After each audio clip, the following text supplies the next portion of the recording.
चलिए फ्रेंड लोग शुरू कर लेते हैं।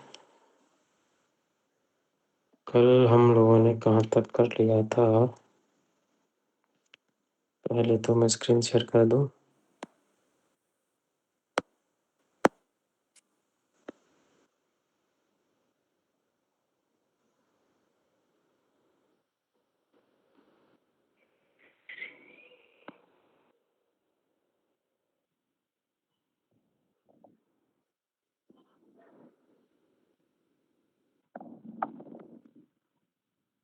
किसी का माइक खुल गया बेटा, बंद कर लो। मृदुल, आपका माइक खुल गया है।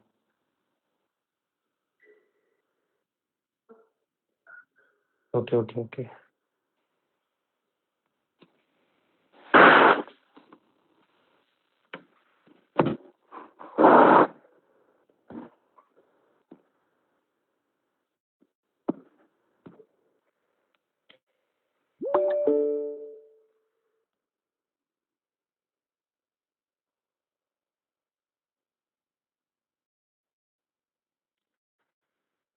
तो नमस्कार देवी और सज्जनों, हम आगे बढ़ते हैं। कल हमने काफी चर्चाएं की थी स्नेह के बारे में। एक चार्ट रह गया था बताना बस, और चार्ट से कई सारे प्रश्न बनते हैं, तो ये बहुत इम्पोर्टेंट। कल वो बात कर चुके थे के बारे में। हम बात कर चुके थे इसकी जो है सेवन की ऋतु जो है शरद है, चूंकि इसमें पित्त का प्रकोप होता है। अष्टांग संग्रह से वर्षांत है। बात एक ही है, जब वर्षा का अंत होती है शरद से होती है। उष्ण जल की बात कर ली थी। उष्ण जल तो अनुपान सभी का है जब कुछ न मिले, लेकिन देखा जाए तो माधव में मंड है और तेल वाले पीयूष है।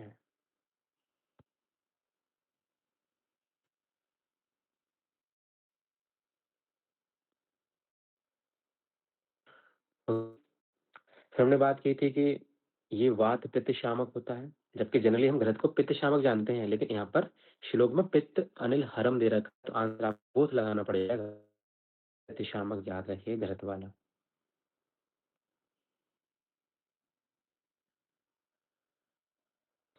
10 बजे तक तो ज्वाइन करने की पूरी कोशिश किया करो आप लोग। हमने बात की थी रस शुक्र ओजसाम हितम। देखिए, हमें घृत वाला जो हमारा सेक्शन है इसमें कोई भी ट्रिक वगैरह नहीं लगानी, ये ध्यान रखने वाली बात है। इसको हमें बस बार बार पढ़ना है, ये अपने आप याद हो जाएगा। लॉजिक से हमें देखना है, रटना नहीं है, श्लोक नहीं याद करना है, इसका करनी है कि बिना ट्रिक याद किया जाए। तो बस इसको बार बार जब पढ़ोगे तो याद हो जाएगा। तो ट्रिक हमें आगे लगाना है, बस बाकी चीजों में यहाँ नहीं लगानी है। तो रस शुक्र, चूंकि सभी जो है मधुर शीत गुण वाले होते हैं, ये सभी जो है घृत और दूध के गुण वाले होते हैं। चाहे रस हो चाहे शुक्र हो, ओज हो, सीधी बात है, इसके हिसाब से स्वर का और वर्ण का प्रसादन होता है। मैंने कल भी बताया था। जैसे आवाज बहुत अच्छी होती है, क्या होती है, स्वर में स्निग्धता आती है, आवाज स्निग्धता आती है, स्वर अच्छी लगती है। जैसे कि शिरा घोष की आवाज हो। वर्ण कलर निखरता है, प्रसादनम मन प्रसन्न रहता है, निर्वापण मृदुकरम, और ये हीलिंग फैक्टर होता है, अगर बताया था, जहाँ जलन होती है घी लगाते हैं। मृदु होता है, चक्षु कामा आंखों के लिए बढ़िया होता है। हमने त्रिफला घृत की बात की थी, जैसे कि और भी घृत हो सकते हैं, त्रिफला घृत इसका एग्जाम्पल। पुष्टि कामा की बात, पुष्ट करना हो किसी कोई हो, उसको हमें स्थूलता की तरफ न ले जाकर हमें क्या करना हो, बलिष्ठ बनाना हो तो भी काम करेगा। प्रजा कामा की बात मैंने की थी, प्रजा कामा की बात की थी। हम बहुत से घृत पढ़ेंगे पीडिया में, फल घृत में, तो वहाँ देखेंगे फर्टिलिटी में भी काम करता है ये। आयु प्रकर्ष, जिसको आयु बढ़ानी हो, और मैंने बताया था जब स्मृति मेधा और बुद्धि आ जाए, आंख बंद करके वहाँ घृत लगा देना है।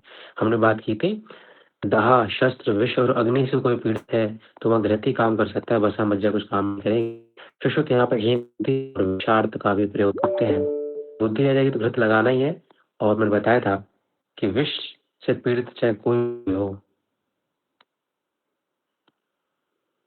जिससे पीड़ित चाहे कोई भी हो, हमें घृत का ही सेवन करना है, चाहे जहर वादे का हो या जहर बिच्छू का हो, ततैया हो, किसी का भी हो, लेकिन हम विषार्थ में इसका प्रयोग करेंगे। घृत को अच्छे से याद रखना।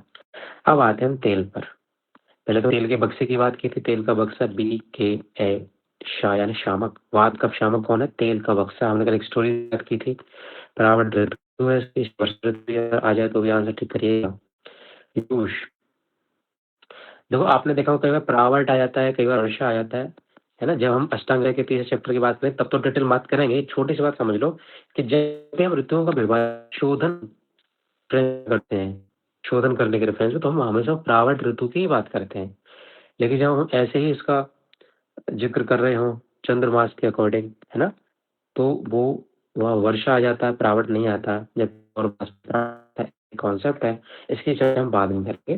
तो समझ लेना, प्रावट अलग अलग एक जैसी चीजें हैं, लेकिन बदल जाती हैं चीजें कि हम ऋतुओं का विभाजन कर किस बेस पर रहे हैं। क्या हम शोधन की दृष्टि से कर रहे हैं या फिर ऐसे ही कर रहे हैं? यहाँ याद रखेंगे के लिए अनुपात, ठीक है। ना याद हो तो आप इसे ताकत ले लेना और यू का ओ ले लेना। ताऊ से याद रख लेना कि तेल में यूश है, वरना याद रहेगा, कोई दिक्कत वाली बात नहीं है। सबसे इम्पोर्टेंट इसके लिए योनि विशोधन, बहुत बार पूछा गया प्रश्न कि योनि विशोधन में कौन काम करता है? घृत, तेल, वसा, मज्जा। आंसर तेल याद रखना है। ओके, तो योनि विशोधन में बहुत काम करता है। हमें याद इसलिए रखना है क्योंकि जब हम वृष्टि पढ़ेंगे, हमें वृष्टि योनि यानी वेजाइनल प्रोलैप्स, वेजाइनल प्रोलैप्स, तो हम देखेंगे वहां पर आंसर जाएगा वृष्टि योनि में वसा। ठीक, लेकिन योनि विशोधन की बात करें तो ये आएगा, घबराने वाली बात नहीं है। हम पंचकर्म में आगे जाकर उत्तर बस्ती पढ़ेंगे और देखेंगे कि उत्तर बस्ती में किस तरीके से इसने बस्ती जब दी जाती है तेल की, तो तेल ही काम आता है योनि के विशोधन के। काफी कॉजेज में देखते हैं। तो यहाँ पर योनि विशोधन तेल में आएगा। त्वचा के लिए हितकारी। अब बहुत सारे मॉइस्चराइजर चल गए हैं, लैक्मे से लोटस, पता नहीं कौन कौन सी कंपनियां हैं, लेकिन वो पुराने जमाने में तो केवल माँ बच्चों के तेल से मालिश करती थी और यही त्वचा के लिए बड़ा होता था। तो त्वचा के लिए हितकारी क्या मज्जा हो सकता? नहीं। घी हो सकता? नहीं। नबका हो सकता है, तेल ही त्वचा के लिए हितकारी है ना। क्या है ये उष्ण है? हमने पढ़ा था एरंड का यूकेजी और गुरु सॉलिड करता है। हम लोग पहलवान जितने भी होते हैं तो किसकी मालिश करते हैं बेटा बताओ? घी की या मज्जा की? पहलवान बनाने के लिए। बोलो, आवाज आ रही है क्या आप लोगों को? आप लोगों को आवाज आ रही है? जी सर। तो बताओ पहलवान किससे मालिश करते हैं, घी से या मज्जा से? जल्दी बताओ।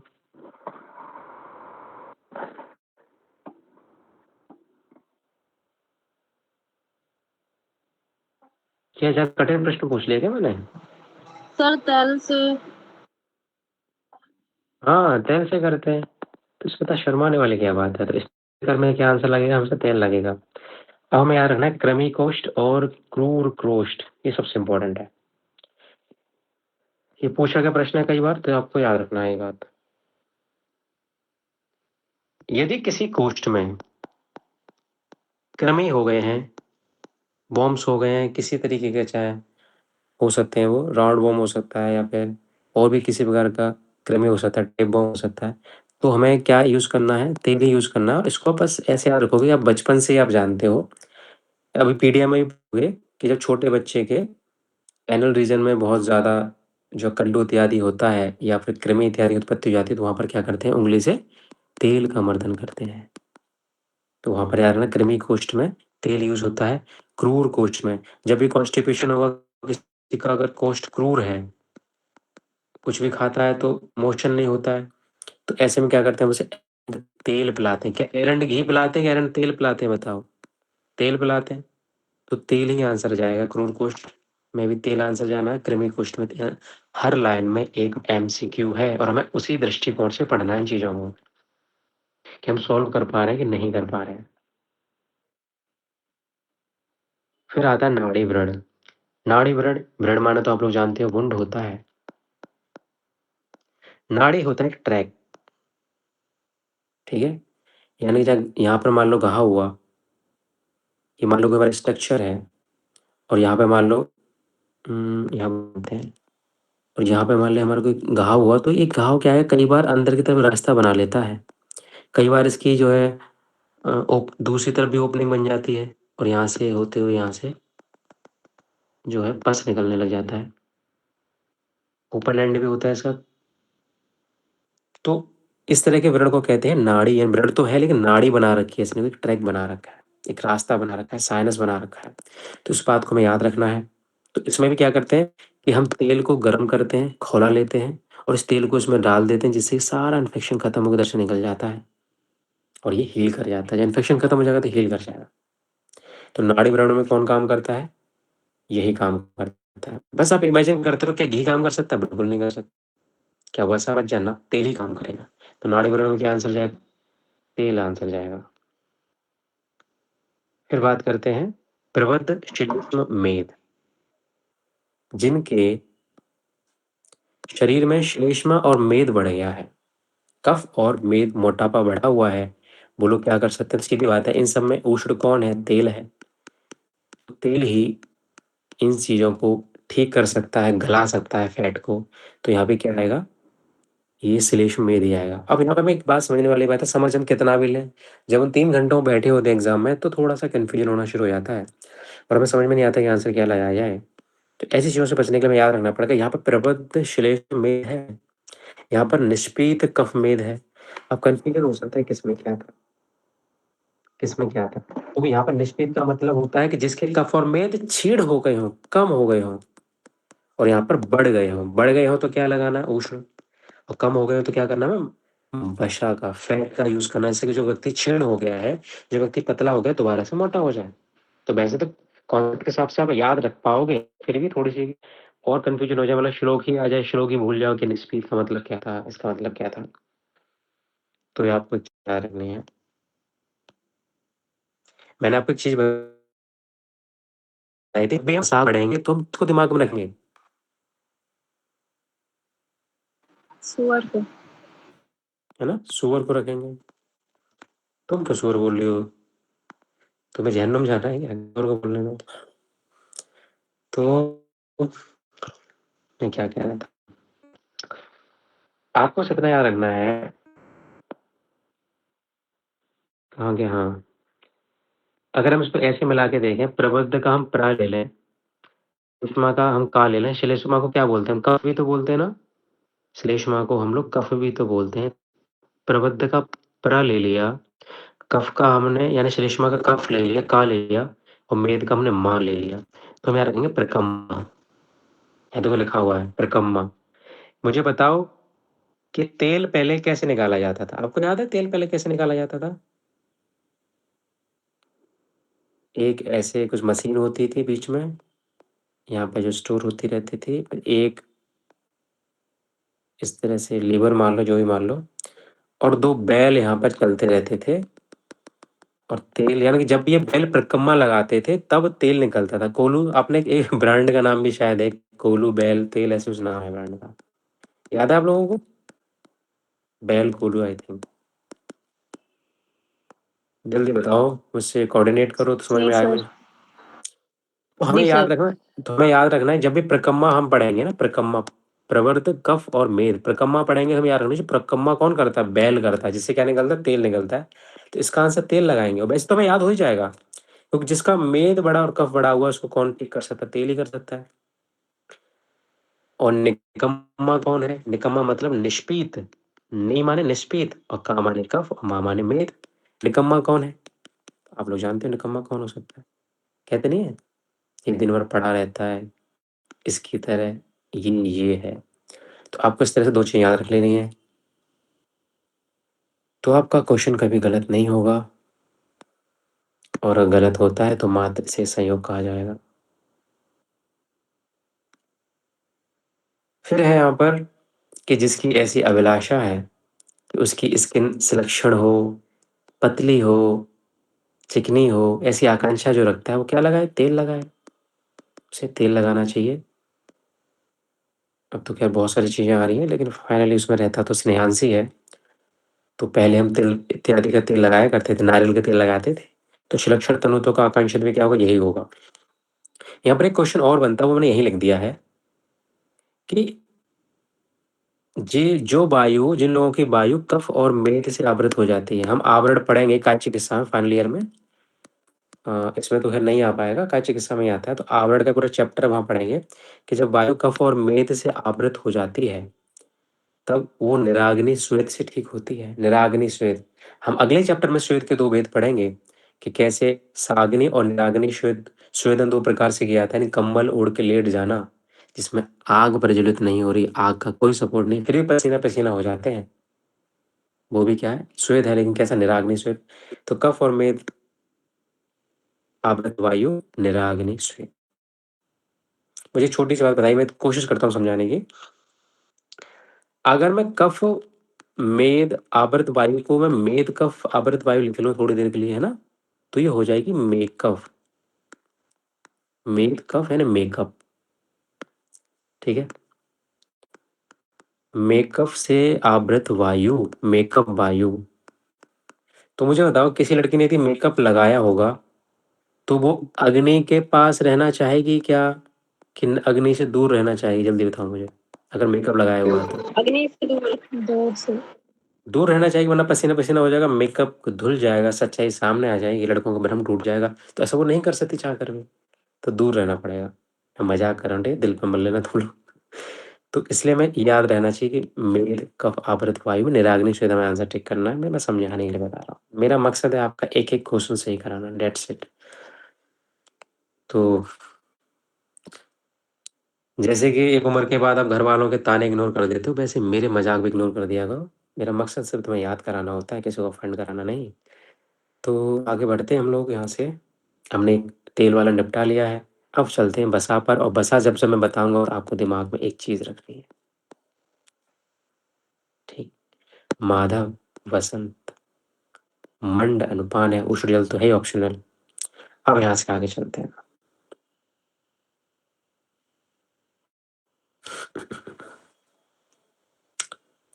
जो लोग वात, आतप, सहा, जिनका काम जो है धूप इत्यादि में रहता है, जो हवा के लू के थपेड़ों को झेलते हैं, हवा को झेलते हैं, धूप को झेलते हैं, उनके लिए कौन है? वसा है।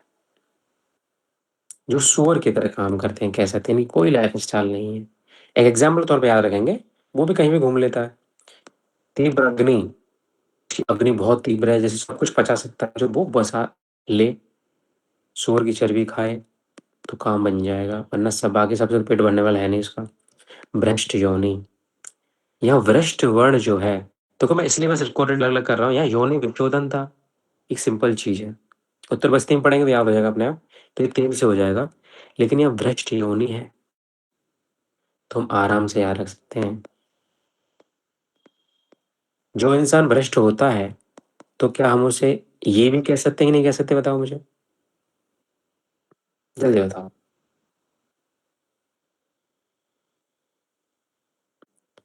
हाँ या ना में जवाब दो।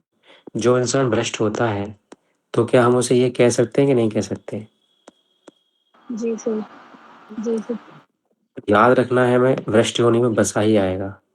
ना भी वैसे याद हो तो देखो, वा का वी आ रहा है यहाँ पे, ऐसा वाला वी ले लो, और भा का भी बी आएगा, तो इस तरह भी कोरिलेट कर सकते हो। लेकिन ये थोड़ा मुश्किल है पहचानना, तो उससे ज़्यादा याद रहेगा। बाकी जैसा आपको ठीक लगे। भ्रष्ट होनी यहाँ पे आ जाएगा। यानी जब भी वेजाइनल प्रोलैप्स होगा, तो बसा हेल्प करेगी। कहीं पे विद्ध हो गया है, भग्न हो गया है, फ्रैक्चर हो गया है, चोट लग गई है, तो भी क्या आएगा? बसा आएगी। क्योंकि यहाँ से वी से याद रखना है, वी से वसा। भगने से भी याद रखना है, वसा। पौरुष उपचय, किसी का हम उपचय करना हो, उसका मेटाबॉलिज्म बढ़ाना हो, एनाबॉलिज्म बढ़ाना हो, तब भी ये चर्बी काम आएगी हमारे।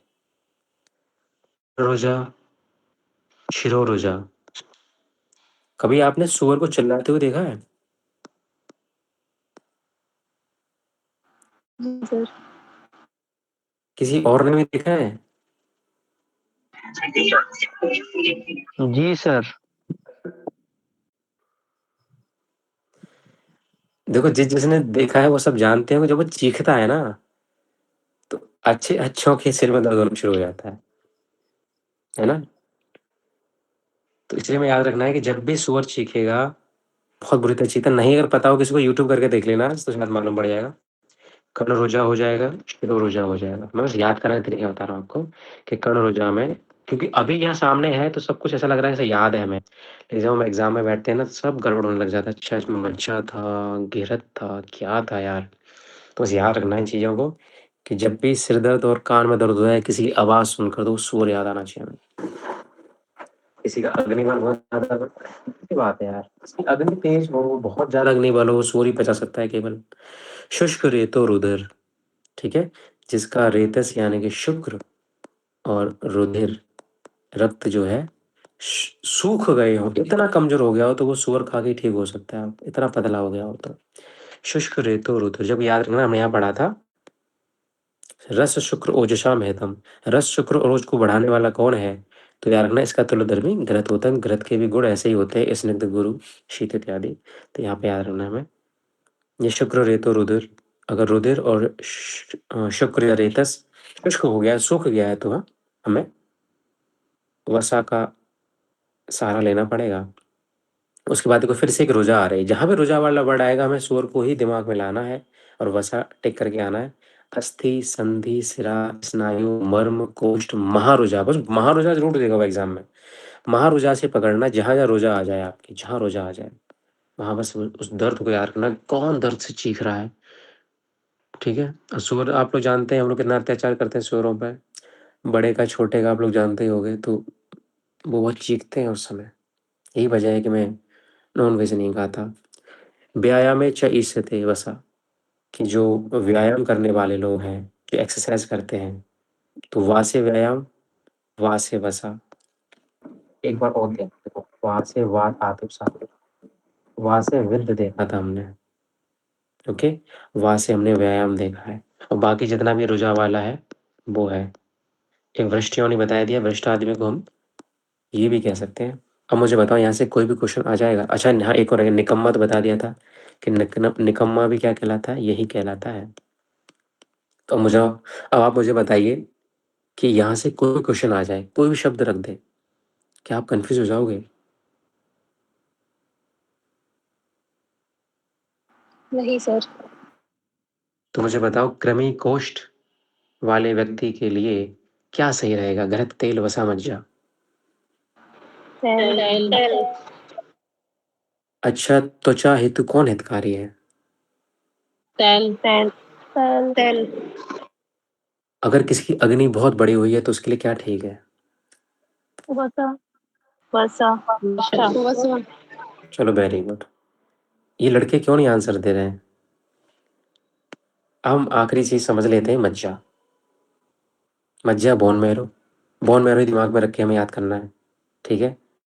मज्जा, मंड, माधव मंड, बस याद रखना। शुश, इन्होंने कुछ नहीं कहा। अच्छा चलो, कुछ नहीं बोलते, बस शुशुत कहते हैं कि वातज विकारों में उपयोगी होती है। वातज विकारों में, सीधी बात है, मज्जा तो काफी हाई लेवल की है, काफी स्नेहा ज्यादा होता है, ज्यादा कंसंट्रेट होती है, तो ये वातज विकारों में उपयोगी होती है। अब बोन मैरो कहाँ होती है? तो हड्डियों में अंदर होती है, तो अस्थियों को विशेष रूप से बल देने के लिए उपयोगी है। याद रखने वाली बात है, हमने केवल इतना पढ़ा है कि अस्थियों में जब महारुजा होती है तो वसा होती है। जब रोजा आएगा तो ही वसा टिक करना है, पर यदि हमें बल बढ़ाना है अस्थियों का, तो उसके अंदर बोन मैरो अच्छी होनी चाहिए, अच्छा खाना पीना होना चाहिए, तो इसलिए बोन मैरो आ जाएगा। फिर यहाँ पर देखो, एक बार फिर से क्या आ गया है? क्रूर कोष्ठ। तो यहाँ पर भी क्या था? क्रूर कोष्ठ। तो क्रूर कोष्ठ के आंसर हमेशा दो जाएंगे, एक तेल, दूसरा मज्जा। एक तेल और दूसरा मज्जा। फिर है दीप्ताग्नि। यहाँ पर तीव्राग्नि थी, दीप्त नहीं थी। दीप माने जो सिर्फ जल रहा है, और यहाँ पर जो दहक रहा है। यहाँ पर भी तो देखो वर्ड आया महत, यानी महान अग्नि, बहुत ज्यादा अग्नि। यहाँ केवल दीप्ताग्नि है। क्लेश सह, जो दिन भर कलेश सहते हैं, जो दिन भर मनाते रहते हैं। ब्लॉक लगा दिए जाते हैं, हटा दिए जाते हैं। जो घर पर जाते हैं तो चैन नहीं पाते। जो क्लेश सहते रहते हैं उनके लिए क्या है? मज्जा है। घसमरा किसे कहते हैं? घसमरा को ज़्यादातर हाइपरथायरॉयडिज्म से कोरिलेट किया जाता है, ऐसा कह नहीं सकते कि यही है। पर घसमरा में क्या होता है कि बहुत ज़्यादा अग्नि तीव्र होती है और बहुत भूख लगती है। अभी खाओगे, फिर कुछ ना कुछ माँगोगे, फिर खाओगे, फिर कुछ ना कुछ माँगोगे।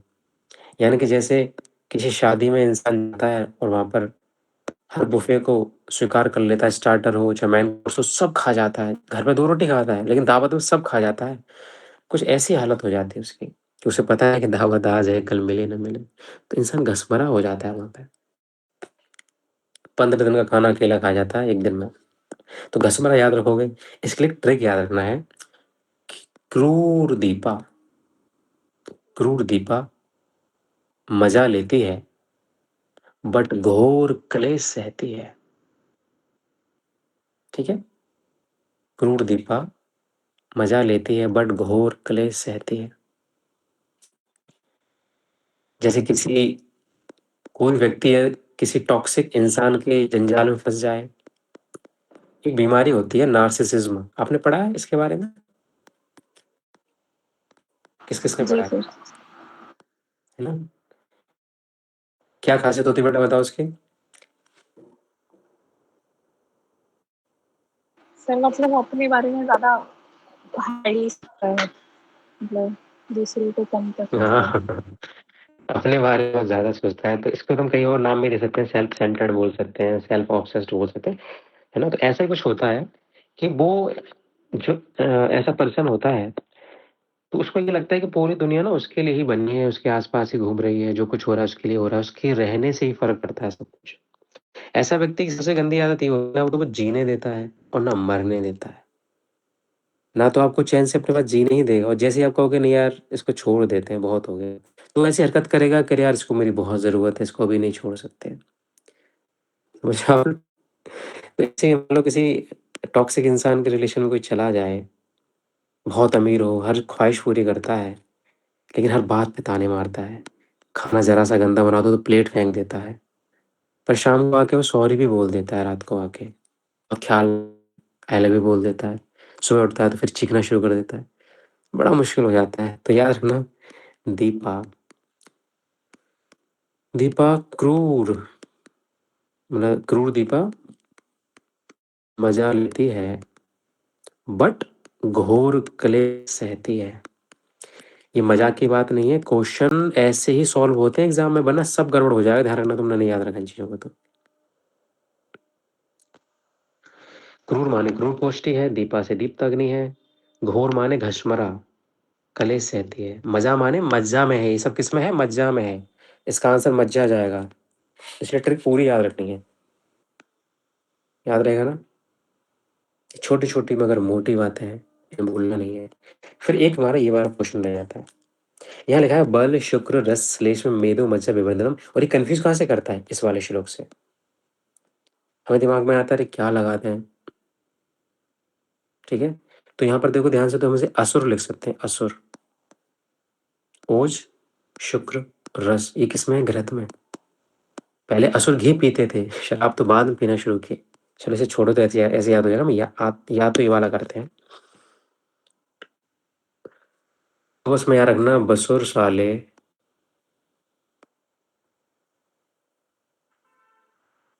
मेदो मजा बढ़ाओगे।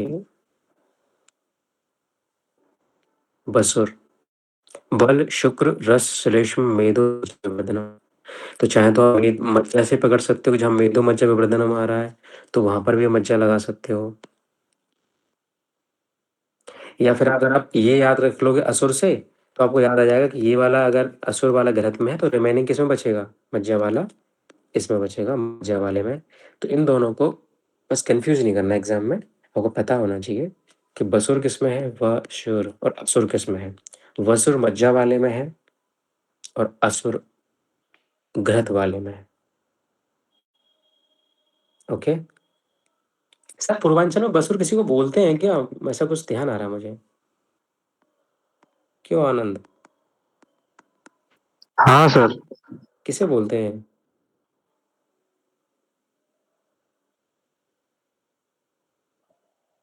सर लड़की अपने पति के बड़े भाई को।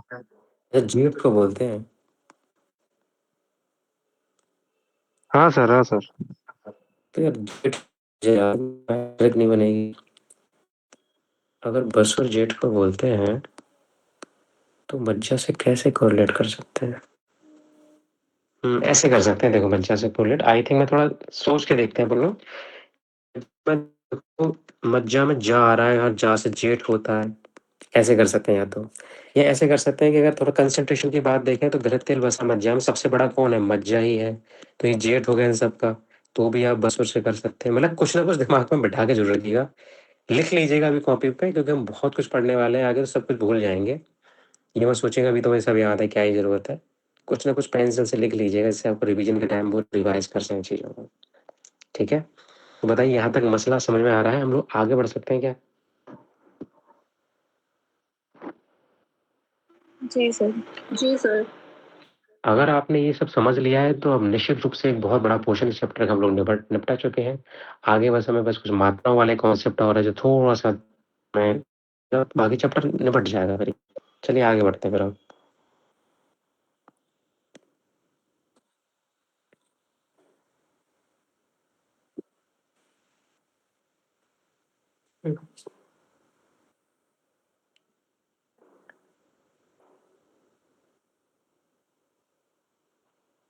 एक चरक सिद्धि एक का एक चरक सिद्धि स्थान एक का श्लोक है, वो हम देख लेते हैं।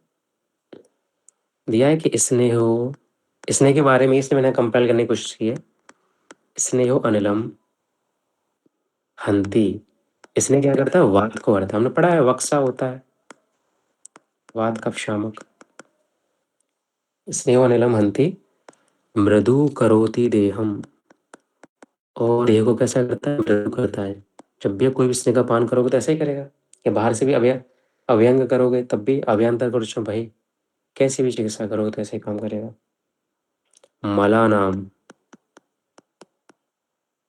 पिनिहंति संगम, यानी कि ये मलों को क्या करता है? मलों को बहुत आराम से बाहर निकाल देता है चिकना करके। रुक्षता होगी तो कॉन्स्टिपेशन होगा, स्नेह ले लेंगे तो आराम से अपगमन हो जाएगा मलों का, वायु का तो वेग भी प्रवृत्त हो जाएगा शीघ्रता से। स्नेह अनिलम हंति देह बलाना बिना श्लोक देख लीजिए, श्लोक कुछ गलत हो तो करेक्शन कर लीजिएगा। फिर अगले टॉपिक की तरफ हम लोग बढ़ते हैं। इस टॉपिक का नाम है स्नेह की प्रविचारणा है। प्रविचारणा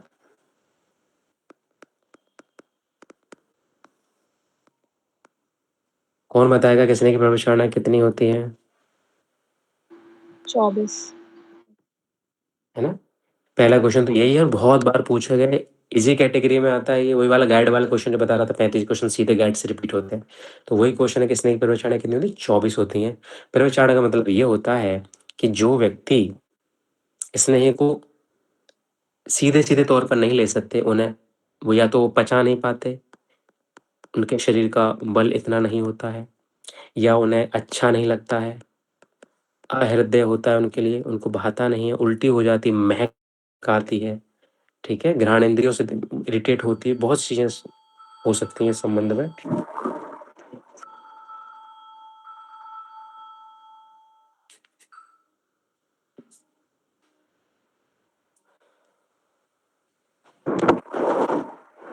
ठीक है, कई कारण हो सकते हैं, इस वजह से हम जो स्नेह है उसको कई अन्य भोज्य और भक्ष्य पदार्थों में मिला के देते हैं, पेय पदार्थ में मिला के दे सकते हैं। तो इसी को प्रविचारणा कहते हैं। स्नेह की प्रविचारणा 24 होती है।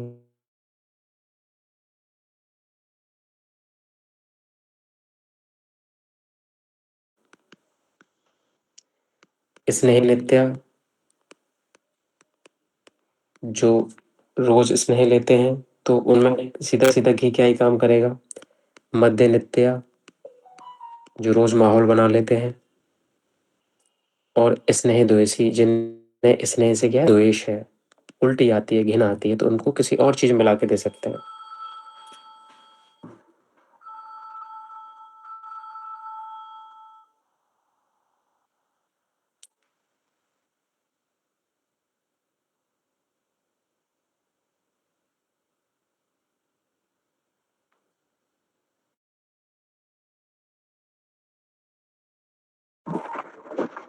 जैसे याद रखना है, ये जो स्नेह नित्या है, जो मध्य नित्या है और स्नेह द्वेषी है, उन तीनों के लिए यूज होता है। अच्छा, किन किन चीजों हम दे सकते हैं इसको देख लेते हैं एक बार।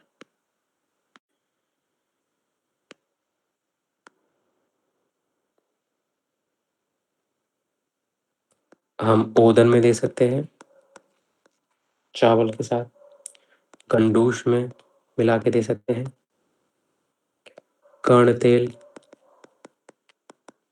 स्नेह को वहां भी दे सकते हैं, मध्य में मिला के दे सकते हैं, अक्षी तर्पण कर सकते हैं, इस रास्ते से भी दे सकते हैं हम, बस्ती, उत्तर बस्ती, नस्य। इसको भी रटने की कोशिश मत करना प्लीज, बस 3 बार पढ़ने की जरूरत है। रटने वाली चीज मैं अलग से बताऊंगा, या टाइम वेस्ट नहीं करोगे। और बिलेपी इत्यादि।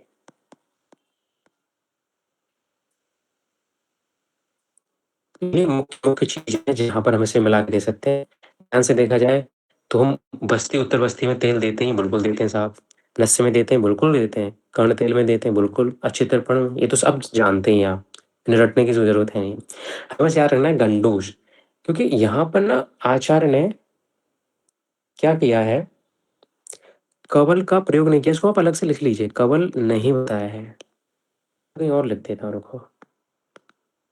ये क्वेश्चन बन सकता है आपके लिए।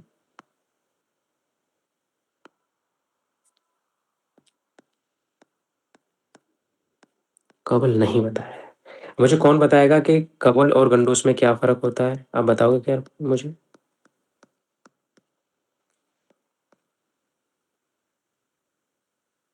उस कवल में इतनी मात्रा लेते हैं स्नेह की कि अब वो मतलब कि उसको निकालते मुंह मतलब मुंह चलेगा, और गंडूश में जो है इतनी मात्रा रखते हैं स्नेह की बस कि मुंह भी नहीं चल पाता है पूरा।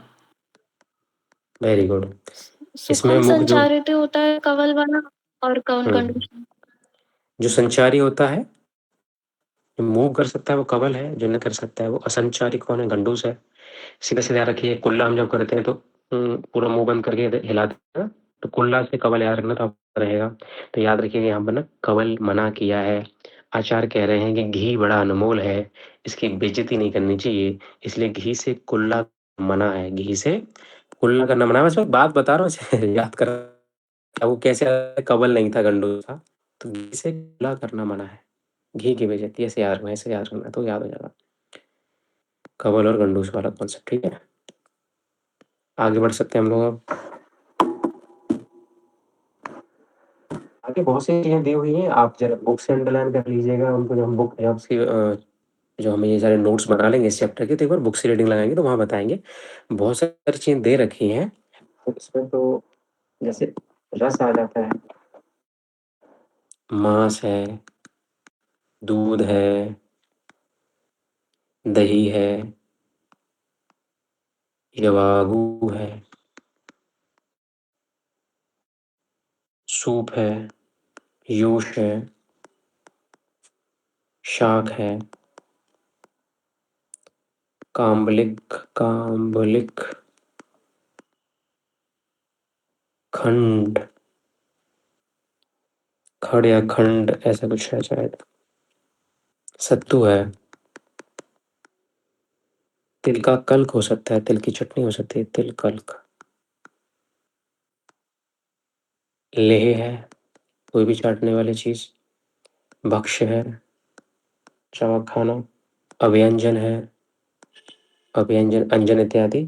तो इसमें 24 चीजें हैं, और क्या क्या नहीं है मैंने ऊपर बता दिया है कि, चलो मैं लिख ही देता हूँ थोड़ी सी। एक तो बेटा देखो यहाँ पे तक्र नहीं है। जब भी आप दूध दही याद रखोगे तो तक्र भी दिमाग में आ सकता है। दूध दही तो है पर तक्र नहीं है यहाँ पे, बुक में जो मैं बता रहा हूँ दिया हुआ है। होने को तो और भी पर विचारणा हो सकती है, जरूर नहीं फिक्स 24 ही हो, और भी हो सकती है, बट आचार चरक का व्यास क्वेश्चन तो यहीं से बनना है। और यहाँ पे ध्यान रखना मंड भी नहीं है, क्योंकि जहां एक तरफ आचार बिलेपी की बात कर रहे हैं, है ना, यूश की बात कर रहे हैं, यवागु की बात कर रहे हैं, पर यहाँ मंड नहीं लिया है। एक आप रस्सा से बेसिस कल्पना में कॉन्सेप्ट पढ़ते हैं, अन्न बिलेपी मंडयवागु 5 4 14 6 लागू। अन्न का और जल का किसी पेय का। तो इसे वैसे कल्पना जब पढ़ेंगे तो डिटेल में बात करेंगे और बाकी आपके जो टीचर होंगे पढ़ा दिया होगा आपको यहाँ तक है। तो ये चीज़ें हमें देख ली हम लोगों ने कि इसने की प्रविचारणा 24 होती हैं, 24 होती हैं और कहाँ हम इसको यूज़ कर सकते हैं, क्या क्या नहीं है इसमें मेनली, क्या क्या है, और एक दो बार इसको देख लेंगे आपको याद रहेगा। हाँ भाई, जिसमें जो है ये दूध भी होता है, दही में मिला के भी दे सकते हैं, रस में भी दे सकते हैं, मांस में मिला के दे सकते हैं ना, यूज़ जैसे दाल उससे बनता है, दाल के पानी से। तो ये सब चीज़ें हम लोग एक बार नज़र डाल लेंगे। इतना इसमें डीप में क्वेश्चन नहीं आता, क्वेश्चन एक ही आता है बार बार कि संख्या कितनी है, 24 ये क्वेश्चन पूछा जाता है। ज़्यादा जो पूछने लग गया है, पूछा जाना चाहिए, वो ये हो गया है, ये वाले 3 क्वेश्चन कि किसको देना चाहिए। तो स्नेह द्वेषी, मध्य नित्या और स्नेह नित्या। ठीक है, फिर 2-3 प्रश्न और बनते हैं, उनके बारे में चर्चा कर लेते हैं हम लोग। प्रश्न कुछ इस प्रकार है कि रसों के अनुसार प्रविचारणाएं कितने प्रकार की होती हैं, तो याद रखोगे 63। जहाँ रस आएगा, देखो 63 कैसे लिखते हैं, 63 ऐसे लिखते हैं। तो जहाँ रस आएगा हमेशा रस यहाँ से निकाल लेना है, 63 में से रस निकालना है। जब भी रसों का क्वेश्चन पूछे तो यहाँ से निकाल लेना है हमें 63। जब दोषों की बात आती है तो वो 62 हो जाता है। तो दोष कैसे होते हैं, बासी होते हैं। दोष कैसे होते हैं, बासी होते हैं। तो 62 याद होना चाहिए। ये सब बात हम आगे करेंगे क्योंकि क्वेश्चन गलत होने के चांस बहुत रहते हैं। यहाँ 63 याद रखना है, 63। फिर एक होती है अच्छ स्नेहपान, यानी कि सीधा हम घृत का ही पान कर लें, किसी स्नेह का ही पान कर लें। तो स्नेहपान बिना किसी में मिलाए, कुछ लोग जो है शुद्ध घी पी जाते हैं, पहले के ज़माने के पहलवान, अब तो नहीं पीते। तो इन दोनों को अगर हम मिला देंगे, एक अक्षिप्त स्नेहपान को,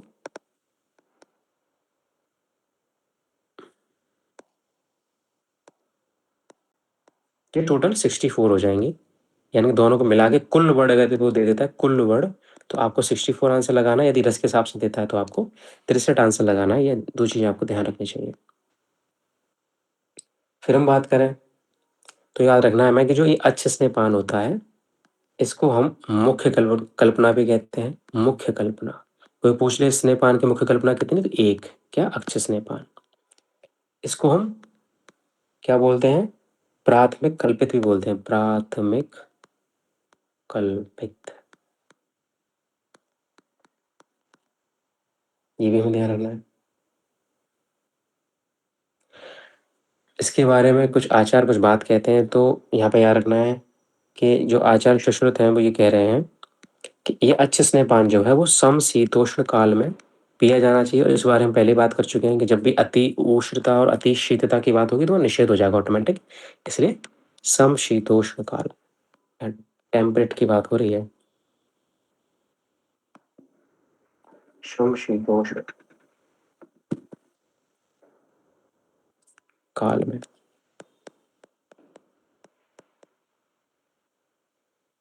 और कहाँ पर,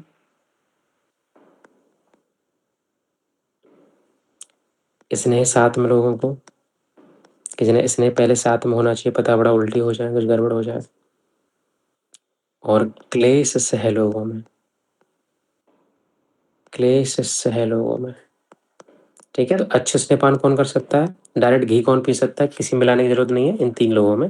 एक तो समशीतोष्ण काल में होना चाहिए, जिसको घी पचता हो पहले से ही, यानी कि स्नेह पचता हो, स्नेह कोई भी हो सकता है। और क्लेश सह, जो व्यक्ति कौन है, क्लेश सह है, जो क्लेश को सहन करने वाले हैं।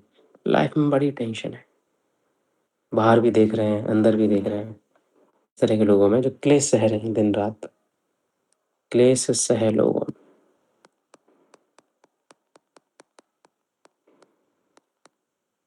अब आप मुझे बताइए, क्या स्नेह परिविचारणा वाला हमारा कॉन्सेप्ट समाप्त हो चुका है?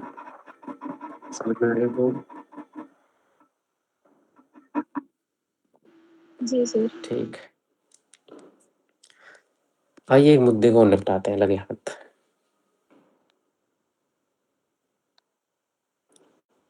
पहले कुछ छोटी मोटी बातें कर लेते हैं, फिर एक हम स्नेह की मात्राओं की विशाल प्रकरण के संदर्भ में इसकी बातें करेंगे, लेकिन फिलहाल हम छोटे-मोटे टॉपिक की जो चीज़ें हैं हम देख लेते हैं कि जो स्नेह का प्रकर्ष काल है, जो स्नेह का प्रकर्ष काल है,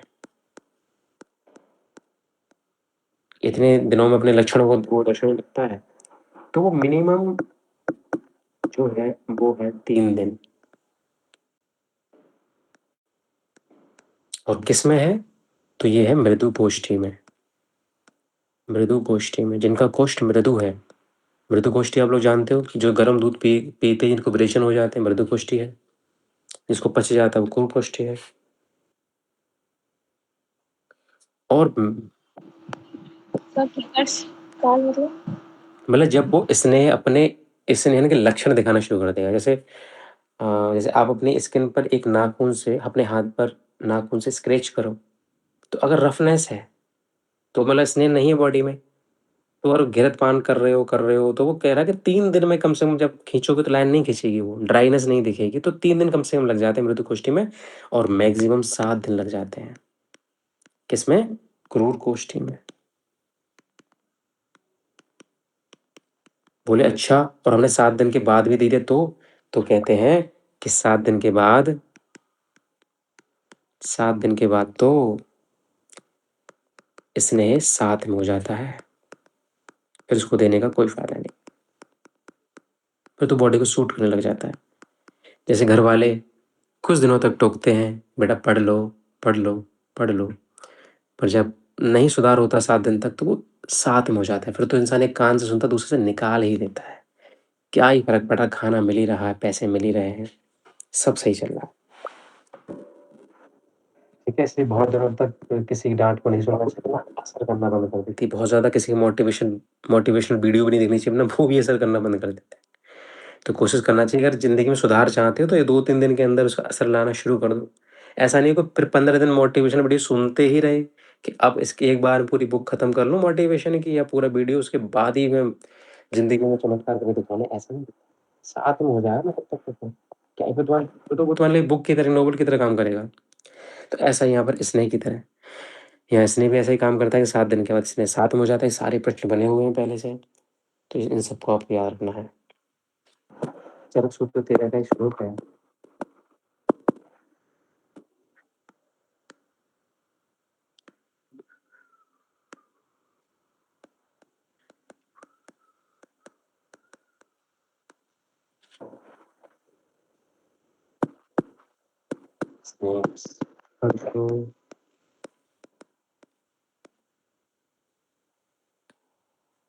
तो सब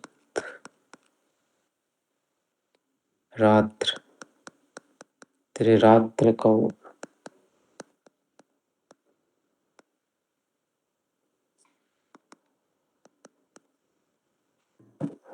ये सब ऊपर लिखा हुआ, उसका मतलब बुक में पढ़ेंगे अलग से, लेकिन यहाँ थोड़ा फिर यहाँ पर जब मैंने को बताया था इसी चैप्टर में एक चीज और लिखी हुई है कि तासाम प्रयोगान वक्ष्यामि पुरुषम पुरुषम प्रति, कि किसमें कितनी मात्रा देनी है, ये डिपेंड करता है उस व्यक्ति पर, उस रोगी पर, उसके बल अबल पर। तो ये पुरुषम पुरुषम प्रति की जो बात है, ये किसके बारे में कही गई है? स्नेह की मात्रा के बारे में कही गई है, स्नेह की मात्रा के बारे में। और वही जब हम चरक सूत्र 1 की बात करते हैं तो वहां पर एक श्लोक आया हुआ ना, क्या है वो, बताओ दी।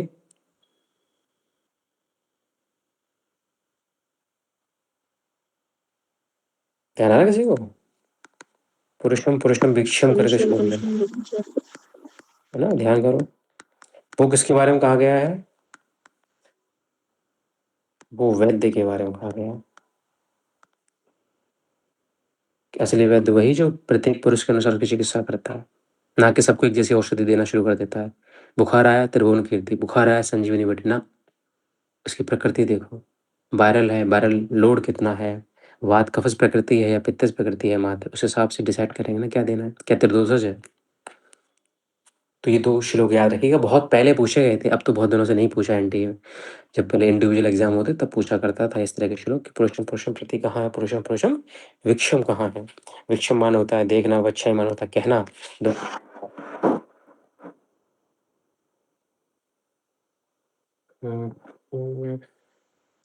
एक एक्स्ट्रा पॉइंट की बात और कर लेते हैं लगे हाथ कि नस्य और वस्ति कर्म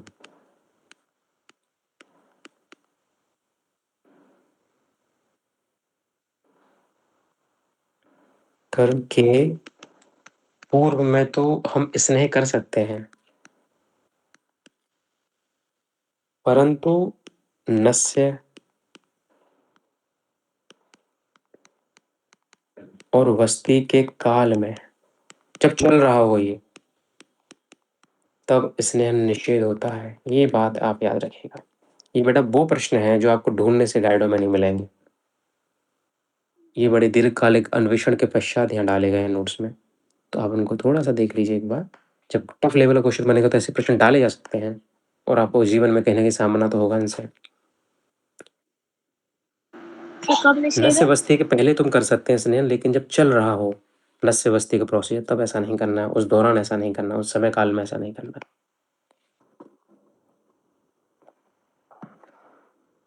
यहीं पर सुश्रुत का कॉन्सेप्ट है वो देखें।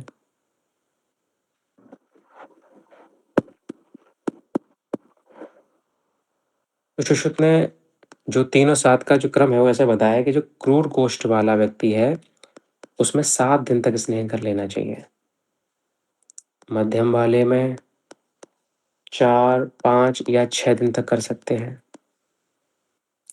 और मृदु कोष्ठ वाले में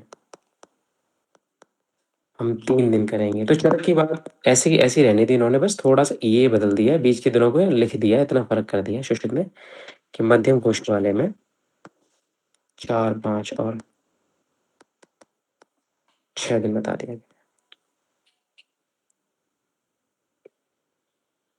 ऐसा कुछ भोज भी कहते हैं, आचार्य भोज क्या कह रहे हैं, कहाँ राजा भोज, कहाँ गंगू तेली, वातस पित्तस और कफस के अनुसार बताते हैं कि वात पित्तस वात प्रकृति वाले में 7 दिन तक स्नान करना चाहिए, पित्त वाले में 5 दिन तक और कफस वाले में 3 दिन तक करना चाहिए। जो कफस कफ की जो तुल्य धर्मता है किसके साथ है, वो स्नेह के साथ स्वयं है, तो कफस वाला तो पहले से स्नेहित रहता है तो कम दिनों तक इसके लिए ऐसा करना चाहिए। ये सब बातें हमको याद रखनी। क्या याद रखिएगा, ये भोज इत्यादि जो अन्य आचार हैं ये इतने इंपॉर्टेंट नहीं होते, बहुत ज़्यादा माथापच्ची नहीं करनी इनके साथ, सिर्फ हमें फोकस करना है फिलहाल चरक, सुश्रुत, बागवट। और आप जब पिछले 15 साल की PYQ लगाओगे तो आप समझ जाओगे मैं बात क्यों कह रहा हूँ कि आपको कहाँ टाइम वेस्ट नहीं करना है, कहाँ अपनी मेमोरी को सैचुरेट नहीं करना है किन टॉपिक पर। लिखवाना तो नहीं पड़ेगा सब कुछ, तो आप कंपेयर करोगे बाकी कोचिंग्स के नोट्स के साथ, बाकी गाइड्स के साथ, तो मजबूरी है, लेकिन सब कुछ याद नहीं करना होता है। ज़िंदगी में हर आवाज़ को, हर व्यक्ति को, हर बात को तवज्जो देने लग जाओगे तो ज़िंदगी जीने का मज़ा खराब कर लोगे, इसलिए हर चीज़ को ध्यान नहीं देना है। आगे बढ़ते हैं हम लोग।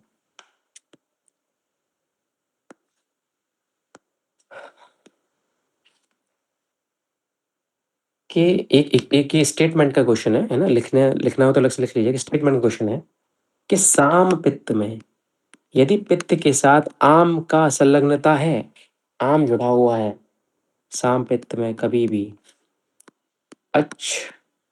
यानी कि शुद्ध सर्पी, अच्छ सर्पी का सेवन नहीं करते, इसका क्या होता है, निषेध होता है। इस क्वेश्चन को आप अच्छे से याद रखें। मैंने बताया जहाँ पर आम आ जाएगा तो वहाँ तो लंघन ही करते हैं, कुछ खाते ही नहीं है तो सर्पी तो बहुत दूर की बात है, सर्पी कहाँ से खा लेंगे।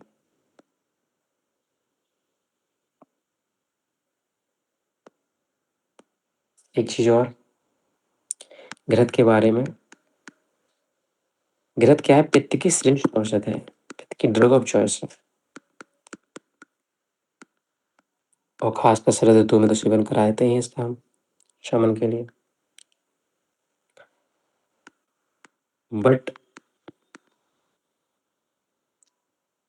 पित्त के आम से संयुक्त होने पर, या हम साम पित्त भी कह लें आम से संयुक्त होने पर,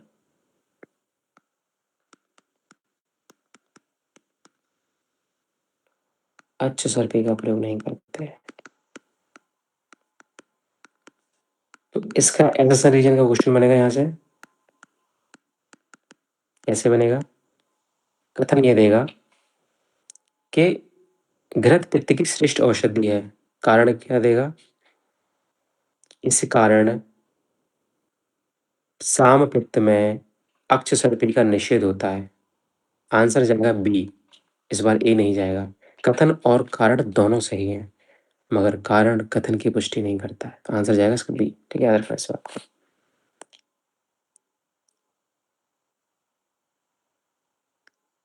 हमारे यहाँ पर सारे एक्स्ट्रा पॉइंट समाप्त हो चुके हैं। अब यहाँ से एक नया टॉपिक शुरू होगा और वो है स्नेह की मात्रा। स्नेह की मात्रा।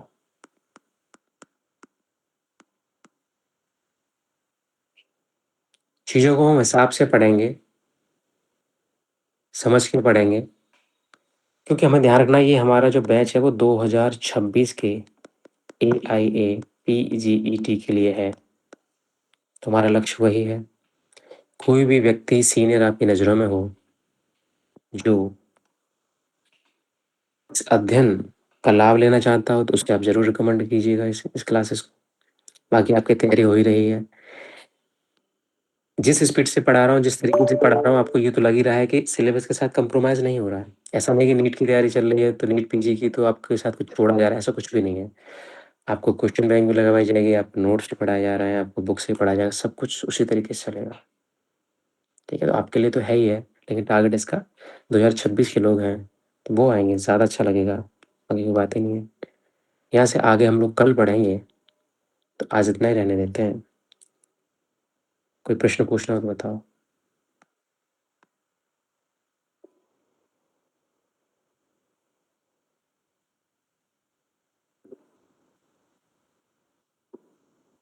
ठीक है, तो आज के लिए इतना ही, मिलते हैं फिर कल।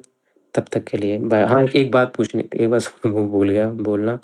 देखो, जो आपने क्वेश्चन बना के दिए, पहली बात सब बच्चों ने नहीं दिए, बेईमानी की कोई बात नहीं, चलो दे देना, नहीं भेजे तो। दूसरी बात कि आपको उनके आंसर वहीं नहीं लगा देने टिक करके, आपने पता पूरे क्वेश्चन खराब कर दिए वो। मान लो ये पेज है और आपके क्वेश्चन यहाँ तक अगर समाप्त हो रहे हैं, तो बिल्कुल नीचे यहाँ पे लिख देना है कि फर्स्ट का A है, सेकंड का B है, नीचे बिल्कुल नीचे की तरफ लिख देना है। उसको टिक नहीं कर देना है, वो खराब हो जाएंगे बेचारे, क्या फायदा रहेगा। इस बात का ध्यान रखना अगली बार से। अब तो कर दिए कोई बात नहीं, अगली बार से ध्यान रखना है। संडे को टेस्ट है आप लोगों का, चरक सूत्र 9 का। ठीक है, मिलते हैं कल, तब तक के लिए बाय बाय।